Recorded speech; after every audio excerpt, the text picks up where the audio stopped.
অনুপ্রেরণার আরেক নাম হযরত মুহাম্মদ সাল্লাল্লাহু আলাইহি সাল্লাম। এই কথা আমি কে বললাম?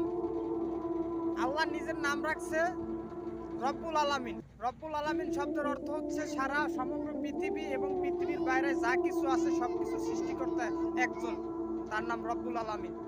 আর তার বন্ধুর নাম রাখছে রহমাতাল লিল আলামিন। সমগ্র পৃথিবীর বাইরে পৃথিবীর ভিতরে যা কিছু সৃষ্টি করছে সবকিছুর রহমত হিসেবে তাকে পাঠাইছে।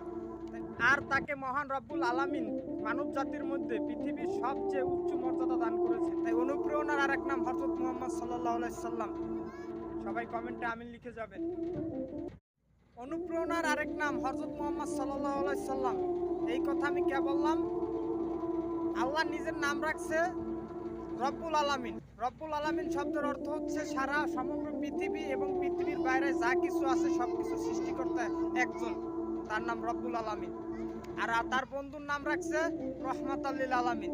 সমগ্র পৃথিবীর বাইরে পৃথিবীর ভিতরে যা কিছু সৃষ্টি করছে সবকিছুর রহমত হিসেবে তাকে পাঠাইছে। আর তাকে মহান রব্বুল আলামিন মানব জাতির মধ্যে পৃথিবীর সবচেয়ে উচ্চ মর্যাদা দান করেছে। তাই অনুপ্রেরণার আরেক নাম হযরত মুহাম্মদ সাল্লাল্লাহু আলাইহি সাল্লাম। সবাই কমেন্টে আমিন লিখে যাবেন।